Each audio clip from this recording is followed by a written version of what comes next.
When was the last time you saw Hummer on the road? I thought about it a few days ago and I couldn't remember, so I thought it would be a good idea to make a research on that. Anyway, this automotive legend exists because of Arnold Schwarzenegger. One Middle Eastern war made it famous, another wiped it out. Environmentalists despised it while celebrities worshipped it. It was engineered for the US Army, yet even assembled in Russia. Today we're diving into the rise and fall of the ultimate status symbol of the 2000s, the Hummer, and why it disappeared from our roads. By the end of the 1970s, the US Army was searching for a new off-road beast. The Pentagon launched a competition with simple criteria: brute power, extreme durability, and high load capacity. 3 companies battled for the billion-dollar contract: AM General, Chrysler Defense, and Teledyne Continental Motors. AM General ultimately came out on top.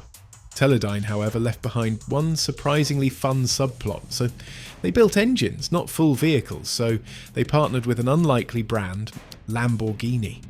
They didn't win the military bid, but they did create the ultra-rare Lamborghini LM002, the iconic desert monster favoured by Arab sheikhs. But obviously the US Army wasn't going to roll into battle in Lamborghinis. The committee selected AM General's design, the HMM-VV, High Mobility Multi-Purpose Wheeled Vehicle. Soldiers quickly shortened it to a more pronounceable name, Humvee. Production kicked off in 1983. Within a decade, around 100,000 Humvees entered US service. Troops adored them. Rugged, reliable, perfect for war zones. These vehicles were strictly military with zero civilian availability, so how did they end up cruising around Los Angeles? It started with 2 major moments, one random, one global. Legend has it that in 1990, during the filming of Kindergarten Cop in Oregon, a Humvee convoy rolled past the movie set. Schwarzenegger instantly fell in love. He flagged them down, hopped inside, and took one for a spin. The soldiers were thrilled to have the Terminator behind the wheel. The next day, Arnold called AM General and asked to buy one. They refused, so he pitched a better idea: build a civilian version. Whether that's pure truth or brilliant marketing, we may never know. But in 1992, the first civilian Humvee hit the market under a new name, Hummer. Like Humvee, but heavier, meaner, more like a hammer. Schwarzenegger proudly bought the first one, with Terminator written on the side, and eventually owned 7, including an actual military model. He became the perfect unofficial ambassador, rolling up to movie premieres in this steel tank on wheels. Meanwhile, the 1990 to 1991 Gulf War made the Humvee a TV star. It was the first war broadcast in near real time, and in nearly every shot there it was. The rugged machine every macho guy suddenly wanted. The Hummer wasn't cheap. $40,000 to $55,000 at launch, the price of a Mercedes S-Class, but it delivered unmatched off-road strength and a look that screamed domination.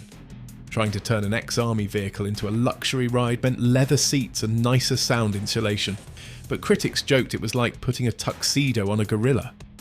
Sales reflected its niche, only 316 units in 1992, under 1,500 in 1997. Everything changed in 1999 when AM General sold the Hummer brand to General Motors, owners of Cadillac, Chevrolet, GMC and Pontiac. Manufacturing stayed put, but GM took control of marketing and sales. Their mission: transform Hummer into a full-fledged luxury brand. A young gutsy agency named Modernista landed the accounts, and the pressure was on. In the category of real military machines for real tough guys, Hummer stood alone. But in the premium SUV battlefield, it suddenly faced the Lincoln Navigator, Range Rover, and Lexus LX 470. And its most threatening rival was the Jeep Wrangler, owning 30% of the segment. Hummer's first national ad campaign dropped in August 2001, dominating the Wall Street Journal, Esquire, Wired, and other elite publications. Stunning visuals set against dramatic Chilean landscapes told customers this truck is for successful achievers, and the celebrities they admire. Even the slogan changed, from the world's most serious 4x4 to Hummer, like nothing else. Then came July 2002 and the launch of the H2, the original retroactively became the H1. Price also shifted. The H1 climbed to around $90,000, while the H2 hit the market at a more approachable $48,000. But under the steel armour, the H2 had little in common with the military beast that inspired it. It was essentially a Chevy Tahoe in a tough guy costume.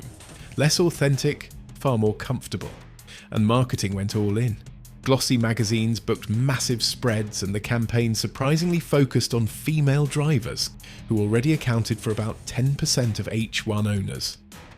A new way to boss the boys at the office. Billboards and TV spots dropped Hummers into Iceland, New York City, and everything in between. Hammering the message, anywhere you go, you're the loudest and coolest. 34,000 H2s in the US alone in 2003, plus 730 H1s. The Hummer had become the unofficial symbol of extreme confidence and unapologetic flexing. A-list stars amplified the hype. Mike Tyson, who owned 6, Dennis Rodman, Andre Agassi, Steve Wozniak, Britney Spears, Tupac Shakur. The list goes on. The Hummer owned music videos, premieres and red carpets, and nothing made fans scream louder than a massive Hummer limo pulling up like a tank.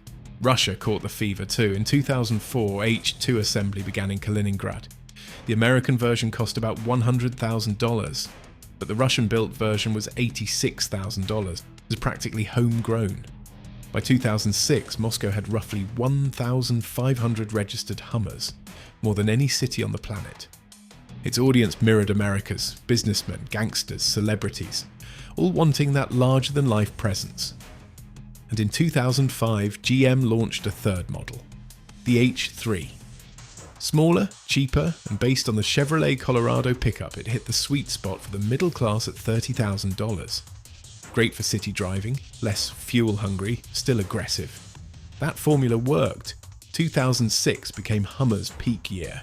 50,000 US sales, exports to 33 countries. But the original H1 couldn't survive the rising wave of environmental regulations, hated by Greens, priced at $130,000, and basically a middle finger to climate concerns. The entire brand became a symbol of wastefulness, just as sustainability entered the cultural mainstream. Hummer's identity, "I'm a war machine and I don't care about global warming," turned from cool to socially unacceptable. Then came 2008. The global financial crisis crushed luxury purchases. Sales collapsed eightfold. Celebrities got bored of being seen in the same giant toy. And everyday people didn't want a car drinking 25 litres per 100 kilometres. The irony? Fuel prices spiked because of the Iraq War, meaning one war launched the Hummer's fame and another ended it. By mid-2009, the crisis had taken down General Motors itself. Their stock dropped from $50 to $1, and bankruptcy hit the world's biggest automaker. Factories closed, workers were fired, and unprofitable divisions, including Hummer, were cut loose. Buyers from China, India and Russia showed interest. GM even accepted an offer from a small Chinese company, Sichuan Tenggong, that didn't even build cars, but the Chinese government shut it down. With no rescue deal, GM killed the brand. May 2010, the final Hummer rolled off the line. Schwarzenegger was always ahead of the curve, had already sold most of his own fleet and become California's governor. A decade later in 2020, GM shocked everyone by resurrecting the Hummer, not as a standalone brand, but as a model name. It's still a 4-ton electric monster costing around $100,000 and drawing a ridiculous amount of energy, only now silently destroying the planet. Estimates say GM invested up to $2 billion into launching it. Environmental groups argue that its weight makes its footprint as bad or worse than the old gas guzzlers. GM faces constant accusations of greenwashing, and Hummer owners still judged as climate villains. In other words, the tradition continues. Tell me in the comments, what's the most ridiculous yet beloved car you've ever owned or had experience with? We'll pick the best story and pin your comment.